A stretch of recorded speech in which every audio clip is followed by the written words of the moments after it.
नमो अरिहंताणं नमो सिद्धाणं नमो आयरीयाणं नमो वज्झायाणं नमो लोये सौवसाहूणं मोक्षमार्गस्य नेतारं भेत्तारं कर्मभूभृतां ज्ञातारं विश्वतत्त्वानां वंदे तद्गुणलब्धये। 1008 श्री मूलनायक आदिनाथ भगवान की जय। द्वासांग जिनवाणी माता की जय। आचार्य श्रेष्ठ आचार्य गुरुवर श्री 108 उमा स्वामी जी महाराज की जय। आचार्य श्रेष्ठ आचार्य गुरुवर श्री 108 पूज्यपाद स्वामी जी महाराज की जय। आचार्य श्रेष्ठ आचार्य गुरुवर श्री 108 विद्यासागर जी महाराज की जय। तीर्थ चक्रवर्ती जगत पूज्य निर्यापक श्रमण मुनि पुंगव श्री 108 सुधा सागर जी महाराज की जय। समस्त मुनि संघ की जय। आलोक मुदी स्वाध्याय सुधा यूट्यूब चैनल पर आप सभी दर्शकों का एक बार पुनः हार्दिक स्वागत, हार्दिक अभिनंदन। हम सभी पूज्यवर आचार्य पूज्यपाद स्वामी जी द्वारा रचित इस सर्वार सिद्धि ग्रंथराज का स्वाध्याय कर रहे हैं और स्वाध्याय करते हुए 9वें अध्याय के अंतर्गत जो 12 तपों का वर्णन किया गया है उन 12 तपों के वर्णन का विस्तार से अध्ययन कर रहे हैं। इन 12 तपों में जो सबसे अंतिम तप है ध्यान तप, हम सभी पूर्व 2-3 कक्षाओं से इस ध्यान तप के स्वरूप के बारे में, इस ध्यान तप की विशेषताओं के बारे में और इस ध्यान तप के भेद प्रभेदों के बारे में विस्तार से समझने का प्रयास कर रहे हैं। पूर्व कक्षाओं में हमने आर्त ध्यान, रौद्र ध्यान और धर्म ध्यान पर चर्चा की थी। आज की कक्षा में हम अब शुक्ल ध्यान पर चर्चा करेंगे। पूर्व कक्षा में हमने आपको बताया था कि धर्म ध्यान और शुक्ल ध्यान, ये जो 2 ध्यान हैं ये मोक्ष के कारणभूत होते हैं और आर्त ध्यान, रौद्र ध्यान ये संसार के कारण होते हैं। यदि हम निरंतर आर्त ध्यान और रौद्र ध्यान में लगे रहेंगे, पंचेंद्रिय विषयों की प्राप्ति में लगे रहेंगे और 5 पापों में संलग्न रहेंगे तो नियम से हमारा संसार कभी नहीं छूटेगा। हम निरंतर संसार में ही भ्रमण करते रहेंगे। यदि हमें संसार से मुक्ति प्राप्त करना है, अपनी आत्मा को भी शुद्ध आत्मा के रूप में परिवर्तित करना है तो हमें धर्म ध्यान और शुक्ल ध्यान का अवलंबन लेना ही पड़ेगा। आज वर्तमान में पंचम काल है तो शुक्ल ध्यान तो नहीं है, लेकिन धर्म ध्यान के माध्यम से भी हम कर्मों की निर्जरा भी कर सकते हैं और जो कर्म बंध हमारे हो रहा है वो भी शुभ कर्मों का बंध होगा। इत्यादि प्रकार से धर्म ध्यान के फलस्वरूप हम कर्मों का संवर और निर्जरा कर सकते हैं। आज की कक्षा में हम शुक्ल ध्यान के स्वरूप को समझेंगे। जैसे कि आर्त ध्यान, रौद्र ध्यान और धर्म ध्यान के 4 भेद बताए गए थे, इस शुक्ल ध्यान के भी 4 भेद बताए गए हैं। आगे सूत्रों में इनका वर्णन आएगा, इनकी विशेषताओं का भी वर्णन आएगा और इन ध्यान का फल क्या होता है इसका भी वर्णन प्राप्त होगा। एक एक सूत्र को अपन पढ़ेंगे तो सारा विषय स्पष्ट हो जाएगा। पेज नंबर 357 पर उत्थान का 891 सूत्र नंबर 37 से अपन को देखना है। देखें, त्रयाणाम ध्यानानाम निरूपणम कृतम। यहां बता रहे हैं 3 ध्यानों का निरूपण आपने कर दिया, आर्त ध्यान, रौद्र ध्यान और धर्म ध्यान। इन 3 ध्यानों का जो स्वरूप विवेचन करना था वो पूरा हो गया। इदानीम शुक्ल ध्यानम निरूपयितव्यम। अब शुक्ल ध्यान का वर्णन करना चाहिए। तत्वक्ष्यमाण चतुर्विकल्पम। तत्वक्ष्यमाण, इस शुक्ल ध्यान के चतुर्विकल्पम यानी 4 भेद होते हैं जिनको हम आगे कहेंगे। वक्ष्यमाण यानी आगे कहेंगे, अभी नहीं बता रहे हैं। तत्र आद्ययोः स्वामी निर्देशार्थम इदम उच्यते। लेकिन उनमें से जो प्रारंभ के 2 शुक्ल ध्यान हैं वो 2 शुक्ल ध्यान किसके होते हैं ये यहां पर बता रहे हैं। पहले स्वामी का कथन कर रहे हैं, फिर भेद का कथन करेंगे, फिर उसकी और अन्य विशेषताओं को बताएंगे। तो सबसे पहले जो 4 प्रकार के शुक्ल ध्यान हैं उन 4 में से जो प्रथम 2 शुक्ल ध्यान हैं वो प्रथम 2 शुक्ल ध्यान किसके होते हैं और अंत के 2 शुक्ल ध्यान किसके होते हैं इसका वर्णन कर रहे हैं। सूत्र नंबर 37 देखें, शुक्ले चाद्ये पूर्वविदः। शुक्ले चाद्ये पूर्वविदः, यहां बता रहे हैं शुक्ले च आद्ये। आद्य का मतलब प्रारंभ के 2। अपन ने पहले भी एक आद्य शब्द पढ़ा था, प्रथम अध्याय में जब अपन ने प्रमाण का वर्णन पढ़ा था तब उधर आया था आद्य परोक्षम। वहां पर भी आद्य शब्द से प्रारंभ के दो ज्ञानों का ग्रहण किया गया था। यहां पर भी आद्य शब्द ये द्विवचन में है, तो प्रारंभ के दो शुक्ल ध्यानों का ग्रहण यहां करेंगे कि प्रारंभ के दो शुक्ल ध्यान पूर्व विधा। पूर्व विध का मतलब होता है जो अपना द्वादशांग है, उस द्वादशांग में जो 12वां अंग है, उस 12वें अंग के 5 भेद किए जाते हैं। 12वें अंग का नाम है दृष्टि प्रवाद या दृष्टिवाद। इसके 5 भेद किए जाते हैं, सूत्र, परिकर्म, प्रथमानुयोग, चूलिका और पूर्वगत। तो उसमें जो 5वां भेद एक पूर्वगत का होता है, उस पूर्वगत के भी 14 भेद किए जाते हैं। तो जो 11 अंग और 14 पूर्व के धारी होते हैं, अर्थात 11 अंग का संपूर्ण ज्ञान है और 14 पूर्व का भी ज्ञान होता है, उनको हम श्रुत केवली कहते हैं। तो यहां पर बता रहे हैं पूर्व विधा, जो पूर्वों के ज्ञाता हैं, ऐसे श्रुत केवलियों के ये प्रारंभ के 2 शुक्ल ध्यान होते हैं। इससे 2 अर्थ अपन को समझना है, आगे का भी सूत्र लिखेंगे परे केवलिनः। इससे ये स्पष्ट होता है कि प्रारंभ के जो 2 शुक्ल ध्यान होते हैं ये श्रुत ज्ञानियों के होते हैं और अंत के जो 2 शुक्ल ध्यान हैं ये केवल ज्ञानियों के होते हैं। श्रुत ज्ञान, मति ज्ञान, अवधि ज्ञान या मनःप्रय ज्ञान ये कहां तक पाए जाते हैं? जहां तक ज्ञानावरण कर्म का क्षयोपशम होता है वहां तक ये ज्ञान पाए जाते हैं। जहां ज्ञानावरण कर्म का क्षय हो जाता है वहां पर केवल ज्ञान प्रकट हो जाता है।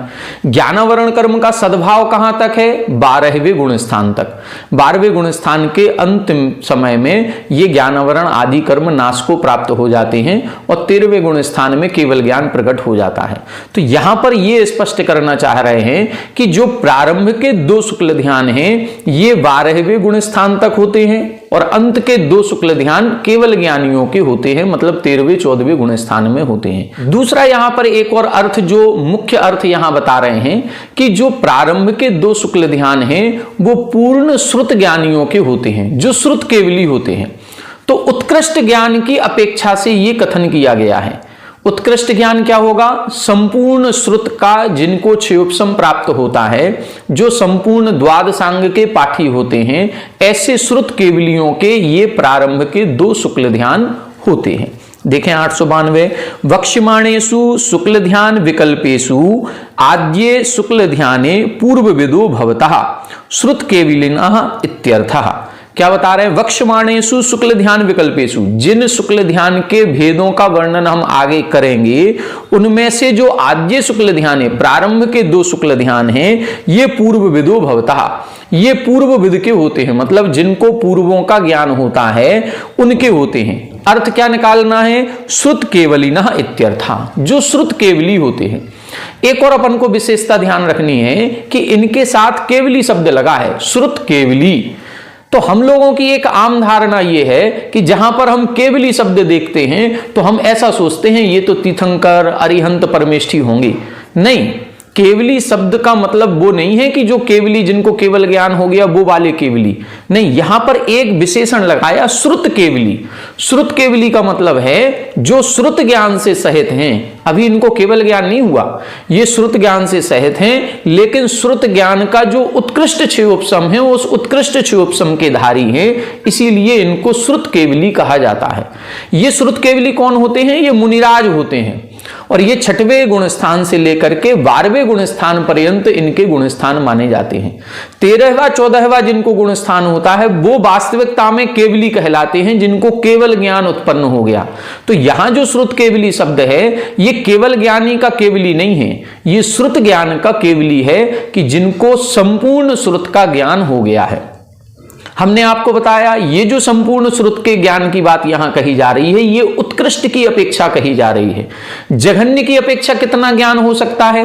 कितने ज्ञान से हम शुक्ल ध्यान प्राप्त कर सकते हैं या शुक्ल ध्यान कर सकते हैं? तो जघन्य से अष्ट प्रवचन मात्रिका का ज्ञान होना चाहिए। अब ये अष्ट प्रवचन मात्रिकाएं क्या कहलाती हैं? मात्रिका का मतलब होता है माताएं, और अष्ट प्रवचन 8 प्रवचन माताएं होती हैं। ये 8 कौन कौन सी हैं? 5 समिति और 3 गुप्ती। हम लोगों का जो मुनियों का या महाव्रतियों का जो आचरण होता है वो आचरण इन समिति और गुप्तियों पर ही डिपेंड करता है। ये कहा जाता है कि जब हम मुनि दीक्षा लेते हैं तो अब हम 3 गुप्तियों में लीन हो जाएं। मतलब अब हम मन वचन काय की एकाग्रता करें, मन वचन काय की चंचलता को रोकें, ये कहलाती है गुप्ती। लेकिन गुप्ती में जब अधिक समय तक हम समर्थ नहीं हो पाते हैं तो फिर समिति का उपदेश दिया जाता है कि अब प्रवृत्ति करना है तो अब हम समिति पूर्वक प्रवृत्ति करेंगे। सम्यक ऐनम इति समिति, जब अच्छी भली प्रकार से प्रवर्तन किया जाता है। इसीलिए 5 समितियों का उपदेश दिया गया, ईरिया समिति, आदान निक्षेपण समिति, भाषा समिति, उत्सर्ग समिति और ऐषणा समिति। तो ये जो 5 समितियों का उपदेश है, तो जो मुनि बने हैं, जिन्होंने मुनिव्रतों को अंगीकार किया है, उनको बस इतना ज्ञान आवश्यक है कि हम जो चर्या करेंगे, या तो हम चर्या करेंगे नहीं, करेंगे तो देख करके शोध करके करेंगे। आहार लेने जाएंगे तो ऐषणा समिति से करेंगे, विहार करेंगे तो ईरिया समिति से करेंगे, किसी वस्तु को उठाएंगे रखेंगे तो आदान निक्षेपण समिति का ध्यान रखेंगे, यदि मलमूत्र आदि का क्षेपण करते हैं तो उत्सर्ग समिति का ध्यान रखेंगे, इत्यादि प्रकार से ये सारी समितियों का ध्यान रखा जाता है। तो ये जो शुक्ल ध्यान करने वाले जीव हैं, ये शुक्ल ध्यान के समय में जघन्य श्रुत ज्ञान कितना होगा? जघन्य श्रुत ज्ञान है 8 प्रवचन मात्र का। इतना ज्ञान यदि है तो वह मुनिचर्या का भी निरतिचार पालन करेंगे, और यदि ध्यान अवस्था में बैठ गए तो केवल ज्ञान भी प्राप्त कर सकते हैं, ये शुक्ल ध्यान भी प्राप्त कर सकते हैं, उपसम छपक श्रेणी का आरोहण भी कर सकते हैं। तो जघन्य श्रुत ज्ञान है 8 प्रवचन मात्रिका। उत्कृष्ट शुक्ल श्रुत ज्ञान होगा पूर्वविद, अर्थात संपूर्ण द्वादशांग का ज्ञान जिनको हो जाता है ऐसा। च शब्देन धर्म्यम अपि समुच्चीयते, यहां जो च आद्य च शब्द लिखा है, उस च शब्द से धर्म्यम अपि समुच्चीयते, मतलब धर्म ध्यान का भी ग्रहण करना है कि जो धर्म ध्यान होता है ये भी श्रुत केवलियों के ही होता है। मतलब जहां तक श्रुत ज्ञान है वहीं तक धर्म ध्यान है, इसके ऊपर फिर धर्म ध्यान नहीं होता। तत्र व्याख्यांतो विशेष प्रतिपत्ति इति श्रेण्या आरोहणात् प्राग धर्म्यम श्रेण्यो शुक्ले इति व्याख्यायते। यहां बता रहे हैं, ये एक इन्होंने सूत्र लिखा, व्याख्यान तो विशेष प्रतिपत्ति ही, जब व्याख्यान किया जाता है तो विशेष प्रतिपादन किया जाता है। तो यहां पर विशेष प्रतिपादन क्या करना है? विशेष प्रतिपादन ये है कि श्रेणी आरोहणात् प्राक धर्म्यम, श्रेणी का आरोहण जब होता है, श्रेणी का आरोहण कहां से होता है? 7वें गुण स्थान के जो सातिशय अप्रमत्त व्रत होता है, उस सातिशय अप्रमत्त व्रत के बाद से श्रेणी आरोहण प्रारंभ हो जाता है। मतलब 8वां गुण स्थान, 9वां गुण स्थान, 10वां गुण स्थान, 11वां और 12वां, ये 5 गुण स्थान श्रेणी के कहे गए, जिनमें 2 प्रकार की श्रेणी होती हैं, उपसम श्रेणी और छपक श्रेणी। उपसम श्रेणी में चारित्र मोहिनी की प्रकृतियों का उपसम किया जाता है, और छपक श्रेणी में चारित्र मोहिनी की प्रकृतियों का क्षय किया जाता है। उपसम श्रेणी जब चढ़ते हैं तो 8वां, 9वां, 10वां और 11वां गुण स्थान होता है, और जब छपक श्रेणी आरोहण करते हैं तो 8वां, 9वां, 10वां और फिर 10 से सीधा 12वां गुण स्थान होता है। इत्यादि प्रकार से ये 4-4 गुण स्थान एक एक श्रेणी में होते हैं। जो उपसम श्रेणी आरोहण करते हैं वो 11वें में जाएंगे, और नियम है कि 11वें से वो नीचे पुनः आएंगे ही आएंगे, 11वें से 12वें में नहीं जा सकते। 11वें से नियम से नीचे आएंगे, उनके परिणाम नीचे गिरेंगे ही गिरेंगे। इसके गिरने के भी 2 कारण कहे गए, या तो उपसम का काल समाप्त हो जाए तो उससे गिरेंगे, अथवा आयु क्षय हो जाए, उनका भव ही समाप्त हो जाए तो गिरेंगे। जब भव समाप्त होता है तो सीधे 11वें गुण स्थान से सीधे 4थे गुण स्थान में आते हैं, और जब उपसम का काल समाप्त होता है तो धीरे धीरे, जैसे हम 8 से 9, 9 से 10, 10 से 11 गए थे, उसी तरह से 11 से 10, 10 से 9, 9 से 8, 8 से 7 इत्यादि पुनः नीचे आ जाते हैं। ये उपसम श्रेणी और छपक श्रेणी कहलाती है, जो 8वें गुण स्थान से प्रारंभ होती है। यहां कह रहे हैं धर्म ध्यान कहां होता है? धर्म ध्यान श्रेणी आरोहणात् पूर्वम, मतलब धर्म ध्यान जो है वो 4थे गुण स्थान से 7वें गुण स्थान तक ही होता है। 7वें गुण स्थान के ऊपर धर्म ध्यान नहीं होता। 7वें गुण स्थान के ऊपर 8, 9, 10, 11, 12 इन गुण स्थानों में शुक्ल ध्यान होता है। अब शुक्ल ध्यान होगा तो कौन सा होगा? वो 2 शुक्ल ध्यान होंगे, प्रारंभ के 2। अंत के 2 किसके होते हैं? वो अगला सूत्र देखेंगे अपन कि परे केवलिनः, वो केवली भगवान के होते हैं। तो यहां स्पष्ट वर्णन कर दिया, श्रेणी आरोहणात् प्राग धर्म्यम, श्रेणी आरोहण करने के पूर्व धर्म ध्यान है, श्रेण्यो शुक्ली, और दोनों प्रकार की श्रेणियों में शुक्ल ध्यान होता है। ये स्पष्ट क्यों लिखा? ये इसलिए लिखा क्योंकि आचार्यों के इस संबंध में दो मत हैं। एक आचार्य का मत ये है कि धर्म ध्यान 10वें गुण स्थान तक होता है और शुक्ल ध्यान 11वें गुण स्थान से शुरू होते हैं, 11, 12, 13, 14। तो प्रारंभ के 2 शुक्ल ध्यान 11वें में अथवा 12वें में होते हैं, तीसरा शुक्ल ध्यान 13वें में, चौथा शुक्ल ध्यान 14वें में। ये एक विचारधारा है। इस विचारधारा के अनुसार धर्म ध्यान 10वें गुण स्थान तक होता है, इसीलिए श्रेणी में भी हो जाता है। लेकिन ये जो दूसरे आचार्य हैं, इनका मत अलग है। ये कहते हैं कि धर्म ध्यान 7वें गुण स्थान तक ही होता है, 7वें गुण स्थान के ऊपर श्रेणियों में शुक्ल ध्यान होता है। दोनों भी बातें अपन को स्वीकार हैं, क्योंकि हम दोनों ही आचार्यों के भक्त हैं। दोनों ही आचार्य केवली भगवान की वाणी को ही विस्तारित कर रहे हैं। हम किसी को ये नहीं कह सकते कि ये गलत हैं और ये सही हैं। दोनों ही आचार्य महाव्रती हैं और संपूर्ण ज्ञान के धारी होते हैं। तो यहां पर स्पष्ट कर दिया। अपन पूज्यपाद आचार्य को पढ़ रहे हैं, तो पूज्यपाद आचार्य के मत को ध्यान में रखना है। दूसरा मत वो वीरसेन स्वामी आचार्य का है, जिन्होंने धवला ग्रंथ की टीका लिखी है, वो उनका है। तो यहां पर स्पष्ट कर दिया कि जो प्रारंभ के 2 शुक्ल ध्यान हैं, ये किसके होंगे? पूर्व विधा। अब अंत के 2 शुक्ल ध्यान किसके होंगे? तब 893 लिख रहे हैं, अवशिष्टे कस्य भवत इति यत्र उच्यते। अवशिष्टे यानी बचे हुए जो 2 शुक्ल ध्यान हैं, ये किसके होते हैं? इसके लिए सूत्र लिखा, परे केवलिनः। परे केवलिनः, यहां बता रहे हैं परे यानी जो बाद वाले 2 शुक्ल ध्यान हैं के केवलिनः, ये केवली भगवान के होते हैं।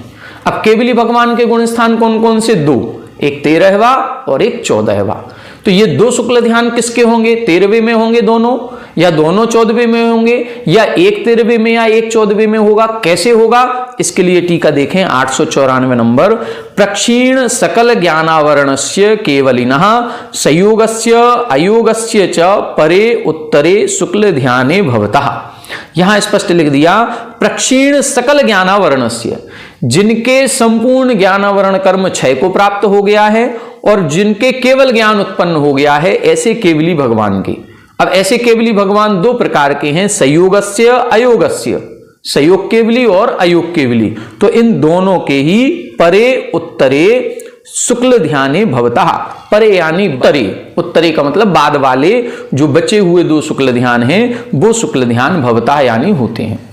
तो इनमें से जो तीसरा शुक्ल ध्यान है वो 13वें गुण स्थान में होता है और जो चौथा शुक्ल ध्यान है वो 14वें गुण स्थान में होता है।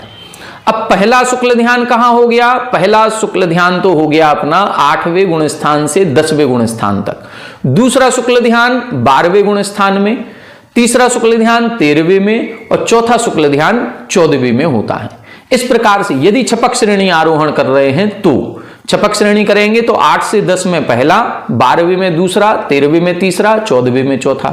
यदि उपसम श्रेणी चढ़ रहे हैं तो उपसम श्रेणी चढ़ते समय 8 से 11 गुण स्थान में दोनों ही शुक्ल ध्यान होते हैं। 8 से 10 में एक और 11वें में दूसरा माना जाता है। यहां जो इनकी धारणा है, इस धारणा को अपन पढ़ेंगे, आगे टीका में आएगा 44 नंबर सूत्र की टीका में और अच्छे से स्पष्ट करेंगे। शुक्ल ध्यान के और क्या मत मतांतर हैं इसको भी स्पष्ट करेंगे। अभी विषय को अपन आगे बढ़ाते हैं। देखें अब 895 नंबर, यथासंख्यम तद विकल्प प्रतिपादनार्थम इदम उच्यते। अब क्रम पूर्वक उनके नाम का कथन कर रहे हैं। अभी नाम नहीं बताए शुक्ल ध्यान के, अभी तो केवल इतना बताया था कि प्रारंभ के 2 श्रुत केवलियों के, श्रुत ज्ञानियों के होंगे, अंत के 2 केवल ज्ञानियों के होंगे। अब वो हैं कौन कौन से, वो नाम बता रहे हैं।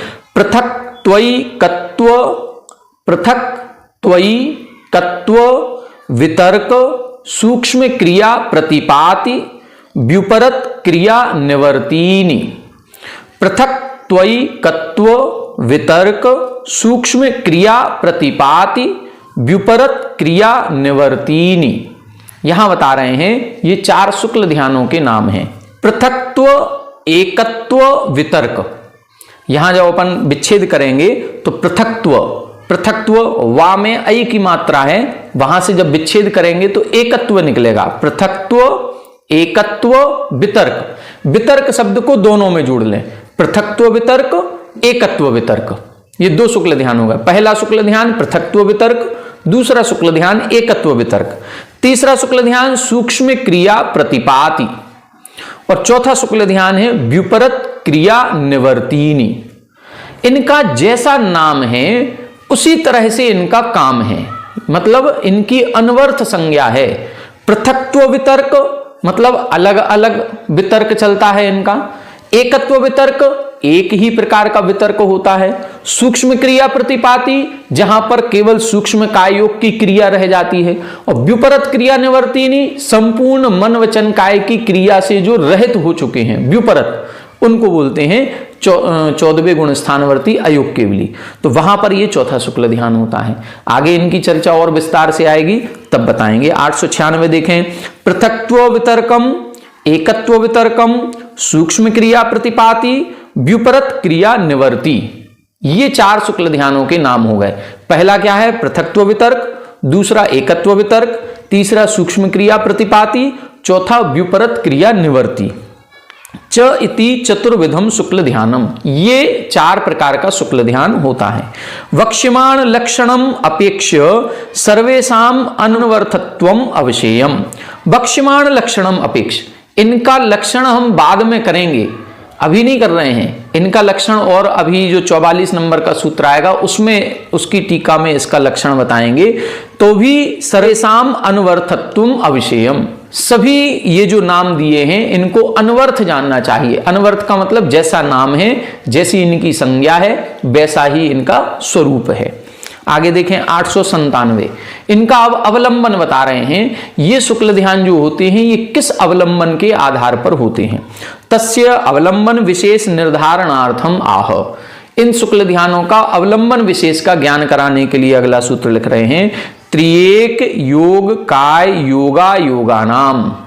त्रिएक योग काय योगा योगानाम, यहां बता रहे हैं त्रिएक, पहले त्रि शब्द है फिर एक शब्द है, फिर क्या लिखा? त्रिएक योग।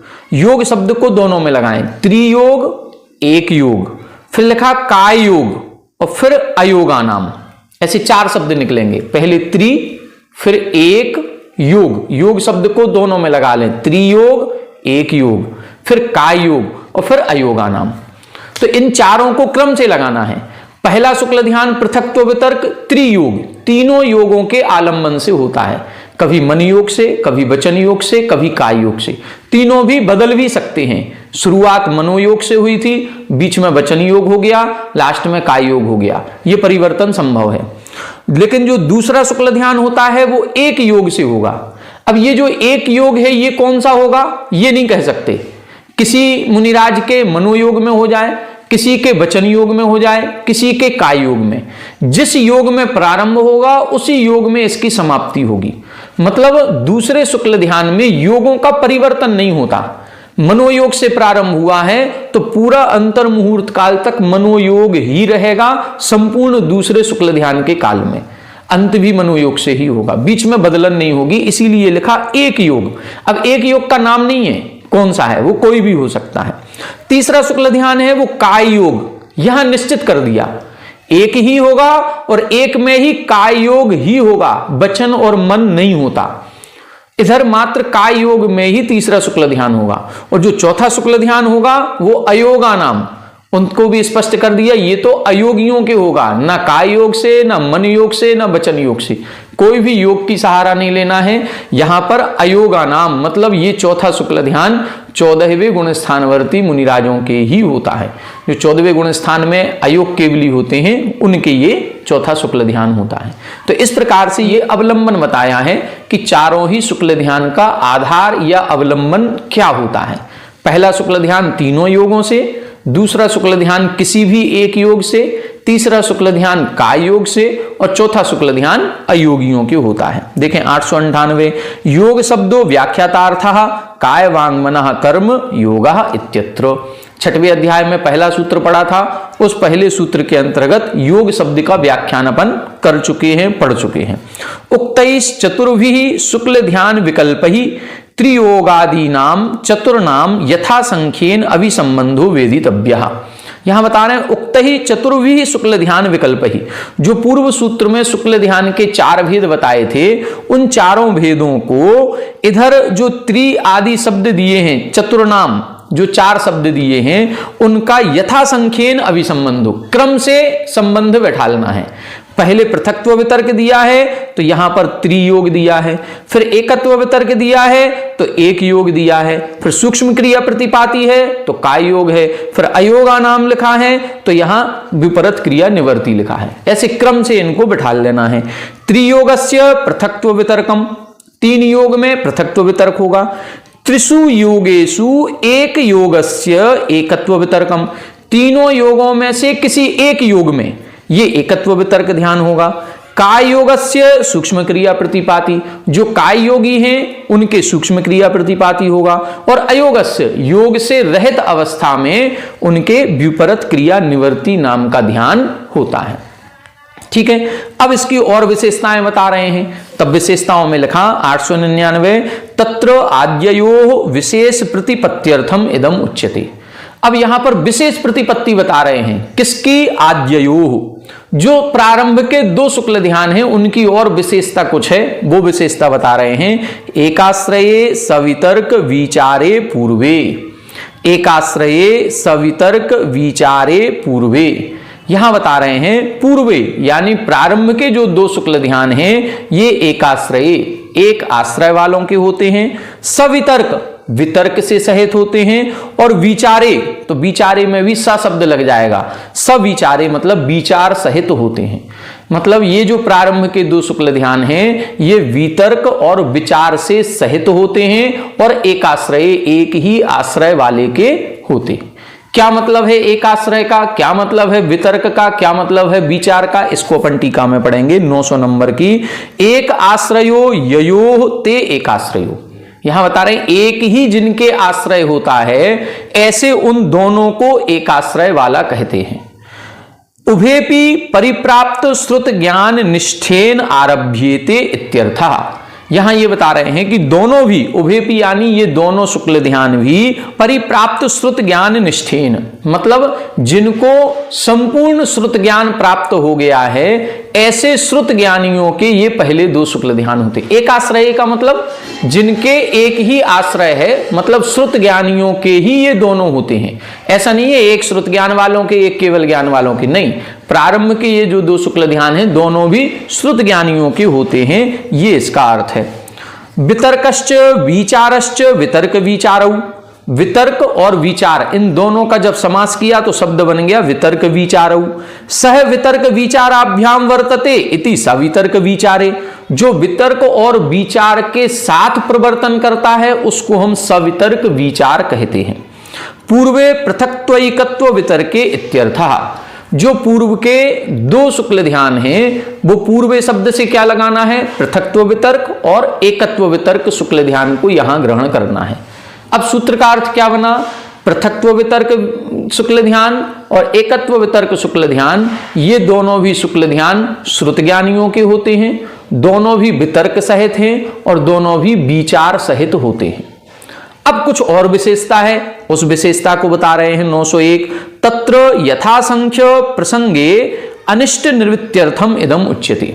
ये जो आपने सूत्र लिखा कि दोनों भी वितर्क और विचार सहित होते हैं, तो यहां पर अनिष्ट ना ग्रहण कर लें, हम यहां पर कुछ हम गलत ग्रहण ना कर लें, इसीलिए तुरंत अगला सूत्र लिख रहे हैं अविचारम द्वितीयम।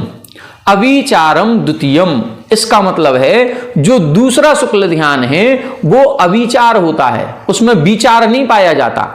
जैसे पूर्व सूत्र में लिख दिया ना सवितर्क विचारे, अब सवितर्क विचार लिख दिया तो इससे तो यह पता चल रहा है कि दूसरा शुक्ल ध्यान भी विचार सहित है, इसीलिए तुरंत लिख दिया अविचारम द्वितीयम। जो दूसरा शुक्ल ध्यान है वो वितर्क से तो सहित है लेकिन विचार से सहित नहीं है। ये उसी प्रकार का सूत्र लिखा है जैसा अपन ने 5वें अध्याय में पढ़ा था। पहले एक सूत्र पढ़ा था नित्यावस्थितान्य रूपाणी और तुरंत लिखा था रूपिणः पुद्गलः। पहले लिखा ये ऊपर कहे हुए सभी द्रव्य नित्य हैं, अवस्थित हैं, अरूपी हैं, तो उसमें सभी को लिख दिया सभी नित्य हैं, सभी अवस्थित हैं, सभी अरूपी हैं, लेकिन उसमें पुद्गल का भी कथन था। तो उस पुद्गल को हम अरूपी ना मान लें, इसीलिए तुरंत लिखा था रूपिणः पुद्गलः, पुद्गल द्रव्य रूपी होता है। इसी प्रकार से यहां पहले सूत्र लिखा है, इसमें दोनों शुक्ल ध्यानों को वितर्क और विचार से सहित बता दिया, लेकिन विचार से सहित दोनों नहीं है, पहला तो है दूसरा नहीं है, इसीलिए दूसरे का अनर्थ ग्रहण ना हो जाए, तुरंत सूत्र लिख दिया अविचारम द्वितीयम। जो दूसरा शुक्ल ध्यान है वो विचार से रहित होता है। अब क्या मतलब निकला इसका, देखें 902, पूर्वयोर यत द्वितीयम तत् अविचारम प्रत्येतव्यम। पूर्वयो मतलब जो पूर्व के दो शुक्ल ध्यान हैं उनमें से यत द्वितीयम जो दूसरे नंबर पर है, तत् अविचारम प्रत्येतव्यम, उसको अविचार जानना चाहिए। वो वितर्क से तो सहित है लेकिन विचार से सहित नहीं है। एतत् उक्तम भवति, इससे ये अर्थ निकलता है आद्यम सवितर्क सविचारम च भवति। पहला जो है वो सवितर्क है, सविचार है, लेकिन द्वितीयम सवितर्कम अविचारम, दूसरा जो है वो वितर्क सहित तो है लेकिन विचार सहित नहीं है। अब प्रश्न आपके मन में आ रहा होगा, ये वितर्क क्या कहलाता है और विचार क्या कहलाता है? इसकी चर्चा आगे के दो सूत्रों में की जा रही है। वितर्क क्या है, विचार क्या है? देखें सूत्र नंबर 43 उत्थानिका 903, अथ वितर्क विचारयोः कः प्रतिविशेष इति यत्र उच्यते। यहां पर बता रहे हैं ये जो वितर्क और विचार है इन दोनों की क्या विशेषता है, इसको अगले सूत्र में लिख रहे हैं वितर्कः श्रुतम। वितर्कः श्रुतम, वितर्क कहते हैं श्रुत ज्ञान को। श्रुत ज्ञान के द्वारा जो विशेष तर्कणा की जाती है उसको वितर्क कहते हैं। और विचार किसे कहते हैं, तब अगला सूत्र लिखेंगे विचारोर्थ व्यंजन योग संक्रांति। संक्रांति का मतलब होता है संक्रमण, बदलना। जैसे अपन बोलते हैं मकर संक्रांति, मकर संक्रांति का मतलब जो अभी सूर्य धनु राशि में था अब वो मकर राशि में आ गया, तो उसको बोलते हैं मकर संक्रांति। परिवर्तन हो गया, धनु राशि से मकर राशि में आ गया। इसी तरह से इधर भी अर्थ में संक्रांति होना, व्यंजन में संक्रांति होना और योग में संक्रांति होना। अर्थ यानी जिस पदार्थ का ध्यान किया जा रहा है उस ध्यान करते हुए उस पदार्थ का बदल जाना। कभी द्रव्य का चिंतन कर रहे थे, अब कभी पर्याय का करने लगे। उस व्यंजन का बदल जाना, कभी ह्रीम का ध्यान कर रहे थे, कभी ओम का ध्यान करने लगे, तो ये व्यंजन का परिवर्तन है। और कभी योग परिवर्तन, कभी मनोयोग से हो रहा था अब वचन योग से होने लगा, अब काय योग से होने लगा, इसको बोलते हैं विचार। ये कहलाती है संक्रांति। तो विचार ये पहले शुक्ल ध्यान में होता है, दूसरे में नहीं होता। इसीलिए पहले शुक्ल ध्यान में 3 योग लिखे थे। तीनों योगों से होता है, मतलब मन योग से भी, वचन से भी और काय से भी। मन से कभी वचन में आ गए, वचन से कभी काय में पहुंच गए, काय से मन में हो गए, वचन में हो गए। ये जो बदलन होती है इसी को विचार कहते हैं। और ये बदलन केवल पहले शुक्ल ध्यान में होती है, दूसरे में नहीं होती। दूसरे में तो स्थिर हो गया एक योग, जो भी होगा, यदि मन योग होगा तो मनोयोग ही रहेगा, वचन योग होगा तो वचन योग ही रहेगा, काय योग होगा तो काय योग ही रहेगा। तो इसको बोलते हैं अपन विचार। इसकी टीका अपन आगे पढ़ेंगे। पहले 904 नंबर देख लें। विशेषेण तर्कणम ऊहनम वितर्कः श्रुत ज्ञानम इत्यर्थः। वितर्क किसे कहते हैं, श्रुत ज्ञान को कहते हैं। विशेषेण तर्कणम ऊहनम, विशेष प्रकार से तर्कणा करना, ऊहा करना। ऊहा करना का मतलब प्रश्नोत्तर करना। जैसे अपन लोग जिज्ञासा समाधान में प्रश्नोत्तर करते हैं, पहले हमने प्रश्न पूछा, महाराज श्री ने उत्तर दिया, फिर उस उत्तर में से फिर हमने प्रश्न पूछ लिया, फिर उन्होंने उत्तर दिया, फिर अपन पूछते हैं ऐसा है तो ऐसा क्यों नहीं, ऐसा है तो ऐसा क्यों नहीं। ये जो विशेष तर्कणा की जाती है इसी को हम वितर्क कहते हैं। और ये जो तर्कणा होती है ये केवल ज्ञान में नहीं होती। केवल ज्ञान में तो सारे पदार्थ एक साथ नजर आ रहे हैं, वहां पर तर्कणा नहीं है क्योंकि अनंत पर्यायों को एक साथ देख रहे हैं। ये जो श्रुत ज्ञान होता है, श्रुत ज्ञान में हमारी ये विशेष प्रकार की तर्कणा होती है। तो ये जो पहले 2 शुक्ल ध्यान हैं, पहले भी बता दिए, एकाश्रय, एक ही आश्रय वाले के होते हैं, मतलब श्रुत ज्ञानियों के होते हैं। उसके पहले भी जो सूत्र लिखा था इसमें भी बता दिया था, शुक्ले चाद्य पूर्व विदा, ये श्रुत ज्ञानियों के होते हैं। जब श्रुत ज्ञानियों के होंगे तो विशेष तर्कणा होगी, फिर वहां पर विशेष प्रकार का चिंतन होगा ही होगा। बस उस चिंतन में तर्कणा भी होती है और विचार भी होता है। बस अंतर इतना है, पहले शुक्ल ध्यान में वितर्क भी है और विचार भी है, दूसरे शुक्ल ध्यान में वितर्क तो है, श्रुत ज्ञानियों के तो होता है, लेकिन उसमें विचार नहीं होता। अब विचार क्या कहलाता है, सामान्य से अपन ने अभी समझ लिया है, विस्तार से इसकी टीका थोड़ी सी बड़ी भी है, इसकी टीका अपन कल की कक्षा में पढ़ेंगे। इसमें विचार का अर्थ भी बताएंगे और ये चारों शुक्ल ध्यानों का स्वरूप भी बताएंगे, कब होता है, किस गुण स्थान में होता है, कौन से मुनिराजों के होता है और इस शुक्ल ध्यान का फल क्या होता है। पहले शुक्ल ध्यान से क्या काम होता है, दूसरे से क्या काम होता है, तीसरे से क्या है और चौथे से क्या है, इन चारों का फल भी बताएंगे। तो ये अपन कल पढ़ेंगे। आज की कक्षा में अपन ने जो सामान्य जानकारी समझी वो इतनी है कि शुक्ल ध्यान के 4 भेद हैं। 4 में से प्रारंभ के 2 शुक्ल ध्यान श्रुत ज्ञानियों के हैं, अंत के 2 शुक्ल ध्यान केवल ज्ञानियों के होते हैं। प्रारंभ के जो शुक्ल ध्यान हैं 2, वो एकाश्रय, एक ही आश्रय वालों के होते हैं और वितर्क और विचार से सहित होते हैं, जिसमें जो दूसरा शुक्ल ध्यान है वो वितर्क से तो सहित है, विचार से रहित होता है। इन चारों के अपन ने आलंबन भी देखे। पहला शुक्ल ध्यान 3 योगों से, दूसरा 1 योग से, तीसरा काय योग से और चौथा अयोगियों के होता है।